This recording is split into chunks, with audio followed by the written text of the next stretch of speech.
Pues abrimos esta gran tertulia de la economía, hoy edición especial de análisis de lo que está ocurriendo. Ya están en nuestros estudios Rubén García Quismondo, socio director de Coadol Abogados y Economistas. ¿Cómo está, Rubén? Muy buenos días. Bien, muy bien, sin problemas. Te veo cara de cansado, no sé si es por viajar o por cansado de ver todo lo que está pasando tan deprisa. Bueno, o las dos cosas. Por las dos cosas, pero es más por viajar. El resto, la verdad es que forma parte del ruido. Yo no lo considero. Ya lo veremos dentro de un año. Cuidado que hoy se están rompiendo cosas. En la cadena de suministro están todos con las luces rojas encendidas. Carlos Santana dirige el programa avanzado de cadena de suministro del IE Business School. ¿Qué tal, Carlos? Buenos días. Muy buenos días. Expectante. Expectante, ¿verdad? Vamos a ir, si os parece, con un primer análisis en caliente de las decisiones adoptadas por la Administración de Estados Unidos. Como bien saben, hay un arancel del 10% para todo el mundo, para 180 países. De hecho, el propio Trump exhibía, como si fueran las tablas de la ley, los 10 mandamientos, la colección de aranceles singulares para los 180 países. Es el 10% el mínimo. Pero ha hecho unos cálculos singulares de lo que supuestamente el resto de los países le estaban aplicando a Estados Unidos. Y es curioso porque en sus matemáticas todos los países del mundo están aplicando aranceles más altos a los americanos que lo que los americanos aplican ahora con esta subida. Está con nosotros, voy a pedirle ya una valoración a don Ramón Tamames, catedrático de Estructura Económica, académico de la Real Academia de Ciencias Morales y Políticas, que no sé si ha visto y oído al presidente Trump. Don Ramón, ¿qué tal? Buenos días.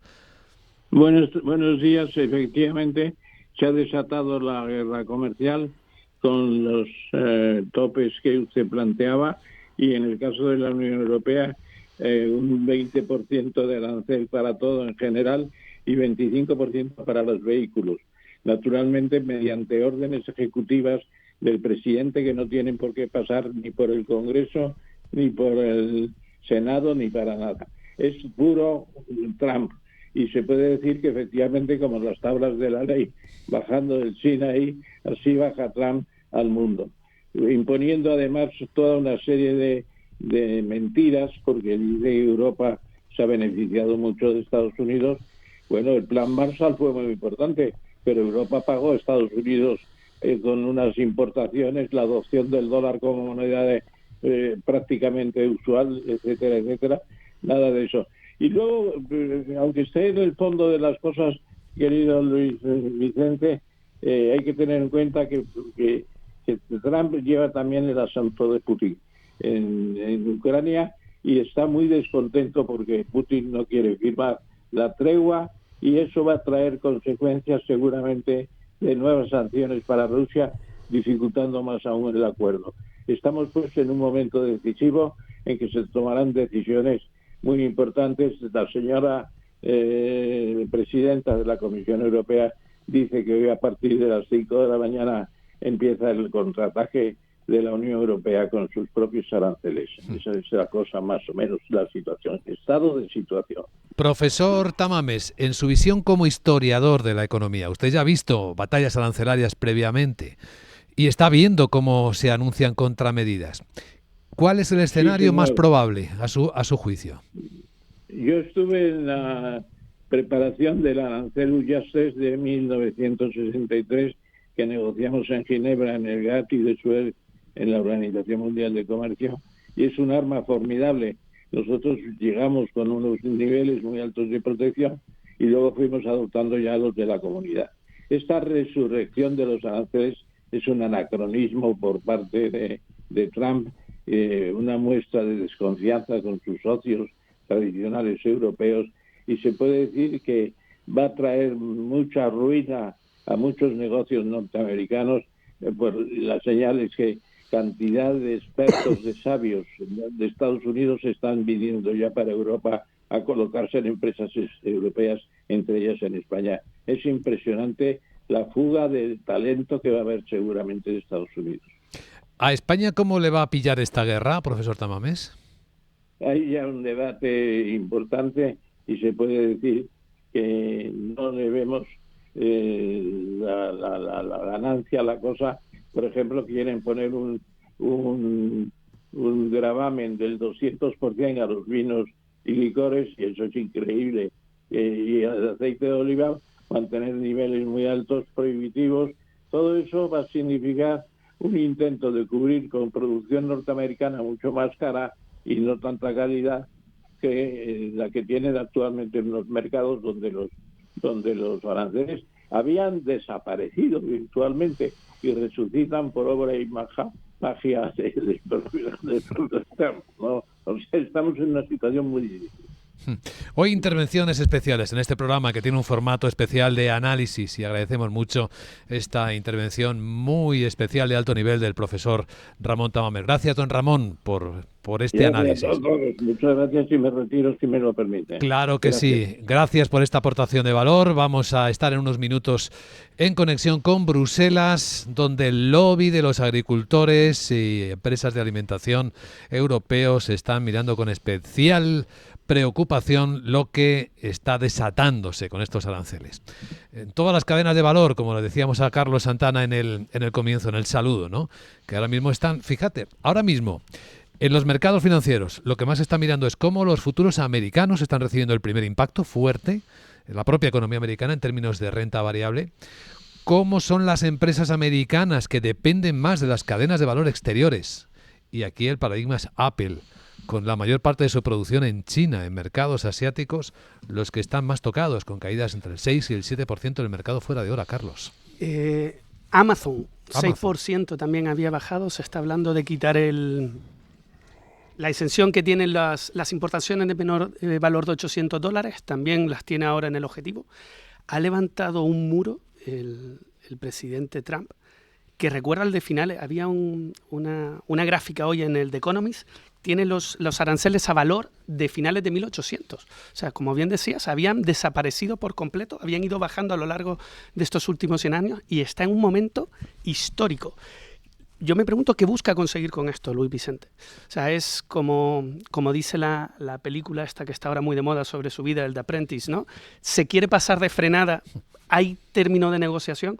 Yo creo que el que tenga ahora una visión clara sobre lo que está pasando es muy arriesgado. Ahora yo a las empresas les exigiría prudencia. Se supone que detrás de todo este ruido, de todo este caos, de esta guerra que ha comenzado, por cierto, a Rusia yo no le he visto que le haya puesto sanciones todavía. No, dice que estos países que tienen tratamientos con sanciones diferentes no entran. Vale. Es una excepción Rusia. Vale, estupendo. También es Bielorrusia, también es Corea del Norte, otra excepción.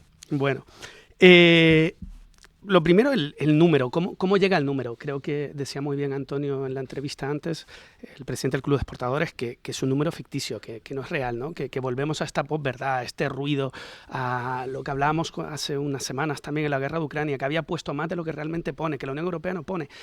No tenemos que entrar en el juego. Creo que tomar medidas, evidentemente hay que tomarla. Europa tiene que tener su posición legítima, tenemos que defender nuestros intereses, pero tenemos que tener una visión al menos prudente y a medio plazo, a ver qué va a pasar en los próximos años. Estar moviendo fábricas para allá es una inversión que no sabemos si va a cambiar de opinión de la noche a la mañana. Yo no sé qué busca conseguir. Evidentemente, la reindustrialización de su país, diciendo que Estados Unidos había perdido más que nadie en estos últimos años, que lo habían asaltado, violado. La declaración era fortísima. Sí, eso lo persigue, lo dice claramente. Quiere que las cadenas de valor estén en Estados Unidos en vez de estar en China o estar en cualquier otro lugar. Habla de un déficit comercial de los bienes. ¿Y qué pasa con los servicios? ¿Qué pasa con la tecnología? ¿Qué pasa con el valor? Es una buena pregunta. Como lo es efectivamente el 39% que dice que son los aranceles que la Unión Europea está aplicando a Estados Unidos. ¿De dónde sale el 39%? Él dice que aplicarle el 20% sigue siendo generoso, ¿no? Generoso para los europeos. Así que ¿quiere estabilizar las balanzas comerciales o quiere que tengamos todos el mismo arancel, Rubén? Bueno, yo me lo tomaría con mucha tranquilidad. Conociendo el estilo de Trump, puede hacer una cosa y luego retroceder, etcétera. En cualquier caso, hay un arancel general del 10% a todos los países del mundo y luego ya hay aranceles en particular dependiendo de la zona económica, ¿no? Creo que a la Unión Europea le ha tocado un 20 en general, un 25 a la automoción y un 25 al acero y adicional al 10%. Bueno, yo creo que explicación en la teoría económica no tiene. Quiere decir, la teoría económica internacional nos dice que la libertad de circulación de bienes, servicios, capitales y personas, que nunca se consigue porque es una teoría, pues siempre fomenta más el crecimiento económico. Lógicamente no hay libertad de movimiento de personas, no hay libertad de movimiento tampoco ciertamente del todo, pero bastante avanzado en capitales, y en cuanto a servicios y bienes, pues habíamos alcanzado una mayor libertad que había generado un déficit masivo de los Estados Unidos, con China, con México, con Canadá, con Alemania, con Holanda, con Japón y con Corea, ¿no? Que son fundamentalmente los países que tienen un superávit comercial masivo con los Estados Unidos. Él considera que eso perjudica su economía, considera que las empresas que quieran trabajar en el mercado de los Estados Unidos, que es el mayor del mundo, deben de hacer más en el propio mercado de los Estados Unidos, y ya está. Esa es la base del arancel histórica, ¿no? La que siempre ha utilizado, las economías para hacerlo. Con tu permiso, Rubén, acaba de anunciar el gobierno de España en este instante, el presidente del gobierno, lo llama una red de protección inmediata. Vamos a escucharle. No, parece que no podemos escucharle. Vamos a hacerlo en un instante, porque tenemos preparada otra conexión con Bruselas, con el director de la oficina de Asaja en Bruselas, José María Castilla. José María, un saludo desde Madrid, buenos días.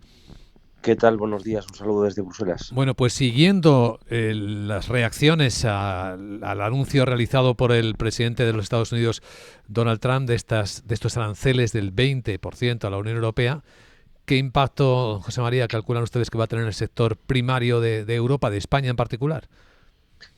Bueno, yo creo que hay que destacar que, a diferencia de los aranceles que se pusieron durante la pasada legislatura, que afectaron a la guerra comercial que tuvo Airbus y Boeing, la diferencia es que ahora afecta a todos los sectores con un porcentaje igual y a todos los Estados miembros. No digo que eso sea bueno, pero sí por lo menos hemos evitado esa posible guerra que podría haber habido entre países distintos. Me acuerdo que durante esa situación, por ejemplo, el aceite de oliva español sí estuvo grabado y el aceite de oliva italiano no. En este caso, pues bueno, yo creo que es algo a destacar encima de la mesa. ¿Cuáles son los sectores más afectados? Sobre todo para el tema español, pues yo creo que el aceite de oliva, el tema de la carne, algunas frutas y hortalizas, también el vino, por supuesto, serían los sectores que más se van a ver afectados.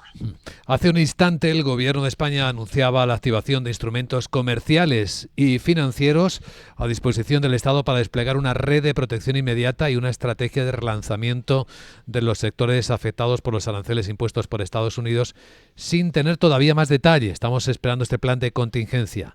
Pero, ¿qué esperan ustedes como red de apoyo? Bueno, muy buena pregunta. Yo creo que hay una oportunidad y una línea de trabajo, lo hemos dicho ya de antemano, teniendo en cuenta que esto ya lo sufrimos hace años atrás. Hay que potenciar el presupuesto que se utiliza para las políticas de promoción.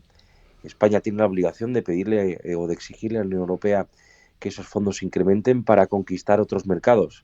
Hay una serie de presupuesto que se pone encima de la mesa todos los años para hacer campañas de promoción. Pues creo que esa es una de las líneas fundamentales que debería exigir el Gobierno de España. También un paquete de medidas económicas, ayudas de Estado, en el momento que los precios pues sufran una caída importante.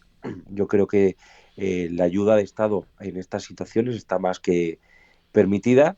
Bruselas no debería decir absolutamente nada y lo que hay que propiciar es que, bueno, por ejemplo, el sector del vino ya tiene unos problemas importantes encima de la mesa por el consumo que ha caído durante estos años. Si esto lo sumamos con la situación que va a haber con Estados Unidos, claramente la situación pinta bastante tensa. Veremos los detalles, pero podrían ser también solamente créditos, financiación para buscar mercados alternativos. Bueno, pero es que lo de los créditos, la financiación, al final lo conocemos por otras medidas que se hacen. Al final esto se traduce en más burocracia hacia el agricultor. Yo creo que es justamente lo contrario del modelo nuevo que hay en la Comisión Europea, con los paquetes ómnibus de simplificación de todas las políticas. Yo creo que también habría que hacer una reflexión bastante seria por qué hemos llegado a este punto. Y me explico. Por ejemplo, la Unión Europea está aplicando una serie de nuevas medidas, como puede ser la deforestación, que Estados Unidos, y en el papel que han presentado, pues lo menciona.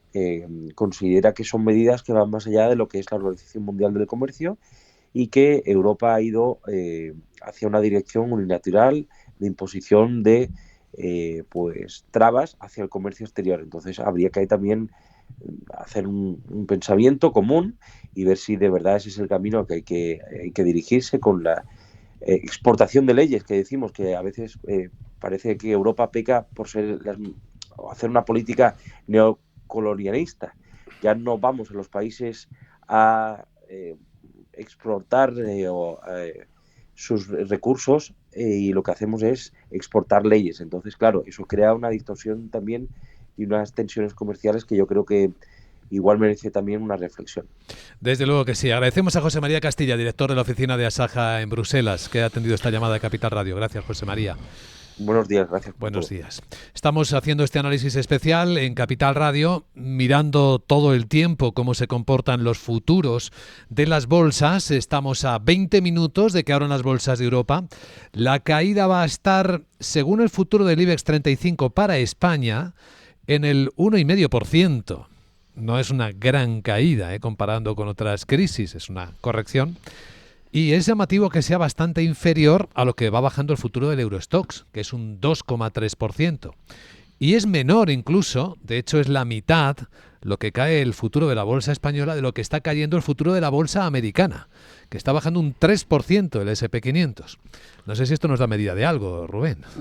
Yo estaba antes, los mercados son muy nerviosos, yo no me preocuparía por eso. A mí lo vería en 3, 6 meses, 8, y entonces sí me preocuparía, o si la inflación va a llegar al 40% o va a ser un 3,5%, ¿no? Sube y luego se queda, que eso es lo que va a pasar. Entonces, dicho esto, bueno, él tiene su política, las empresas manejan cuentas de resultados, no teorías. No imparten clases, o sea, los empresarios manejamos cuentas de resultados. Sabíamos que esto iba a suceder, ya lo había anunciado cuando hizo su campaña electoral, luego ganó las elecciones y simplemente es la constatación de un hecho. ¿Por qué no cae más la bolsa española? Pues porque España exporta productos agropecuarios fundamentalmente a Estados Unidos y poco más. No tanto, no es algo que nos afecte mucho. Sí va a afectar mucho a Alemania, que tiene una economía exportadora y que le exporta pues química, la farmacia, el sector de la automoción, que ya venía padeciendo una gran crisis como consecuencia, digamos, de la entrada masiva de vehículos chinos en Europa, ¿no? La farmacia tiene una excepción de momento, ¿eh? Bueno, pero quiero decirte que Alemania, el sector de farmacia y el sector de biotecnología y lo que es la maquinaria exportadora, o sea, de todo el superávit que tiene la Comisión Europea o la Unión Europea con Estados Unidos, el 85% viene explicado por Alemania y por Holanda.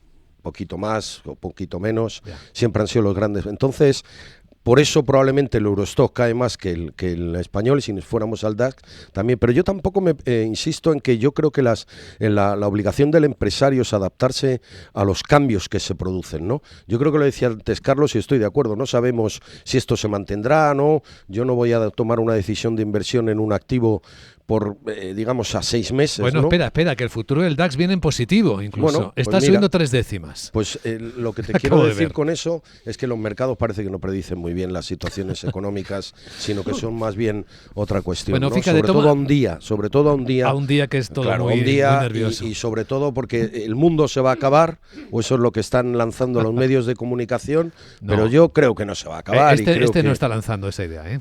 Bueno, no, pero yo lo que oigo en todos los medios es que el mundo se va a acabar, que la inflación va a ser hiperinflación, que Estados Unidos se va a hundir, que va a entrar en recesión y tal, ¿no? Yo no comparto nada de ese análisis. Mira, hemos preguntado a nuestros espectadores por YouTube qué creían sobre el impacto que producen estos nuevos aranceles americanos. ¿A quiénes van a perjudicar más? Porque todo el mundo sí cree que algún perjuicio van a producir. Enseguida responde Carlos, pero ahora mismo la encuesta, han participado ya varios centenares de personas en esta encuesta y va ganando quienes creen que van a perjudicar a todos, incluidos Estados Unidos, un 64%, aunque hay un 23% que creen que la Unión Europea va a ser uno de los principales damnificados, Carlos. A ver, si no me equivoco, creo que roza el 2% del PIB español lo que exportamos a Estados Unidos, ¿no?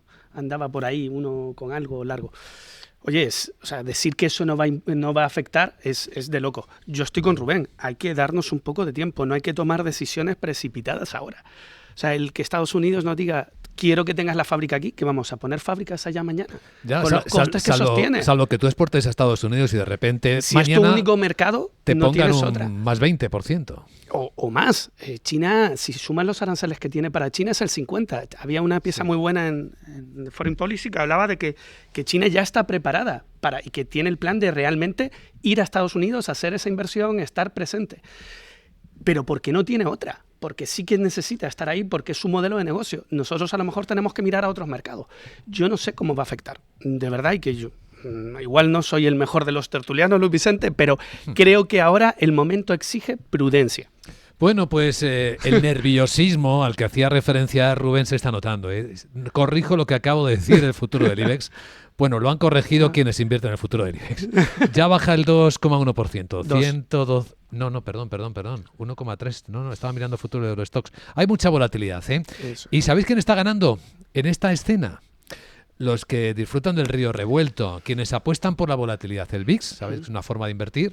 Y luego Goldman Sachs, que tiene un fondo de cobertura precisamente del mercado americano de caídas, pues está subiendo más del 3,2%. Es decir, que hay... Tampoco era tan difícil prever una cierta caída, ¿no? Y que había... Yo insisto, las empresas se manejan cuentas de resultados y balances, no manejan en nervios. La elasticidad demanda-precio será la que determine ese 2%, si es que España exporta en total un 2%, que bien, pues tampoco es que sea una cifra muy relevante, unos 15.000 millones de euros, de los cuales pues muchos de ellos tampoco a lo mejor se ven afectados. No creo que la aceituna, porque pase de valer $2 a $3, deje de tomarse, o que el aceite de oliva deje de tomarse, etcétera, ¿no? No son productos, digamos, que tengan un precio sustancial en unas economías que manejan 87.000 euros de renta per cápita o dólares de renta per cápita. No creo que sea un problema el de los aperitivos que decía el otro día el profesor Tamames, recordando a Enrique Fuentes Quintana, ¿no? Los aperitivos y los dulces del sherry y tal. Yo insisto, creo que las empresas tienen que analizar sus cuentas de resultados, tienen que analizar cómo les afecta. En el caso español no es tan, digamos, tan relevante, ni mucho menos.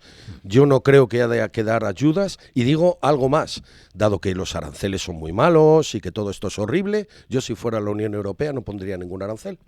Porque todo es horrible, ¿no? Y va a ser tremendo para el mundo.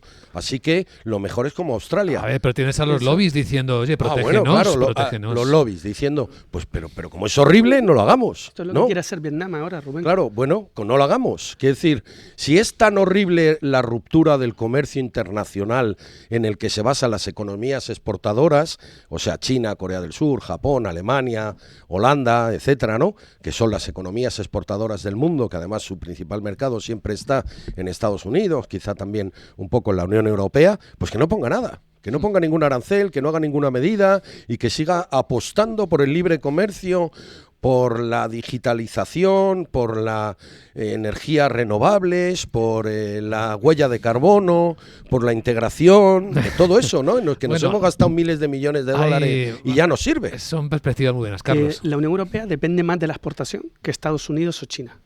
Y si hablas de Alemania, no te digo. No. Sí, claro, supongo que te referirás a Alemania y de Holanda. Bueno, porque yo hablo de exporta poco. Hablo en conjunto de la Unión, porque estamos hablando de las sanciones que hemos recibido y gracias a Dios nos ha llegado en paquete, porque si no, separaría más la Unión. Pero no hablemos, usemos esa otra perspectiva muy profesional. No hablemos solo de las cifras macro. Hablemos de la transformación que va a sufrir un mundo en el que la globalización, como la entendíamos, entiendo que desaparece. Vale. Las cadenas de suministro tienen que transformarse. Es decir, pregunta con nombres y apellidos, ¿qué va a hacer Apple? Apple ya lleva tiempo haciendo la relocalización de China a India, por ejemplo. Ya lleva tiempo buscando y calculando los costes que tendría llevar la producción a Estados Unidos. Esto lo está haciendo Apple. Llevar la producción a Estados Unidos. Incluso. Pues la mayor parte de la cadena. Eso supondría, creo que es un aumento de en torno a $150 por iPhone, para hacernos una idea. Si es así, Carlos, parece que Donald Trump tiene razón. Yo no creo que Donald Trump tenga razón. No lo creo, ¿eh? No creo que tenga razón. Creo que es un daño. Pero creo que a veces, yo ya he vivido el Brexit y todos los datos decían que iba a ser un desastre. Y lo fue. ha tenido un coste económico. Pero yo no he oído, digamos, que el Reino Unido pretenda volver a la Unión Europea. Sí, que la mayor parte de los ciudadanos ya no apoyan el Brexit, pero ya se ha producido. Así que no va a haber vuelta en las próximas 2 décadas, quizá o quizá nunca, ¿no? Y sin embargo el Reino Unido ya participa en las reuniones de seguridad. Entonces es como que yo ya he vivido algo como esto y al final, ¿en qué se traduce? En que cada empresa tiene que mirar su cuenta de resultados, ver cómo le afecta y establecer una estrategia para ese nuevo mundo, digamos, o que tampoco va a ser tan nuevo, ¿no? Estrategia para hasta mañana, ¿no? Hasta la semana que no, viene, ¿no? Pues tienes que hacer una estrategia porque yo no creo que... Vamos a ver, analicemos históricamente. Los aranceles comienzan a subir con Obama. Continúan con el mandato de Trump 1. En el mandato de Biden no solo subieron los aranceles, sino que subió todas las barreras no arancelarias para entrar en Estados Unidos y se pusieron en marcha normas como el Reduction Inflation Act, como el Microchip Act, etcétera, que ayudaban a las empresas a instalarse en los Estados Unidos. Durante la pandemia aprendimos que no fabricábamos nada y que ni siquiera mascarillas o medicamentos podíamos fabricar para atender a nuestra población en un momento de grave circunstancia. Entonces, lleva ya más de 12 años esta política en la cual se intenta recomponer las cadenas de valor, que se aproximen, friendly reshoring, lo que se quiera, y que ese modelo en el cual se fabricaba en China y en Asia en general, en países de bajo coste, ya no es un modelo que sea, digamos, el estratégico, ¿no?, desde el punto de vista mundial. Por lo tanto, si tú como empresa crees que eso ya es un movimiento estructural, pues tendrás que adoptar las decisiones que consideres conveniente, ¿no?, para aproximar probablemente la cadena de valor, aprovecharte de ese ley de Biden que todo el mundo olvida, que te da una ayuda muy importante si inviertes en Estados Unidos, o que te da una ayuda si metes microchip. Yo qué sé, yo creo que nos vamos. Una frase, si quieres, Carlos. Cuidado. Sí, prudencia. Una palabra, prudencia. Prudencia. Resiliencia, diríamos, en tiempos de pandemia. Y no respondamos con las mismas armas, porque el mundo se va a acabar. Se va a acabar. A todo el mundo le pone eso de escalar, para decir le gusta. Tengo poder. O sea que al final iremos a una guerra comercial. Estamos en una guerra comercial. Rubén García Quismondo, Carlos Santana, antes Ramón Tamames, José María Castilla, Antonio Bonet, hoy en esta edición especial de la Gran Tertulia de la Economía. Gracias. A ti, Luis Vicente. Gracias.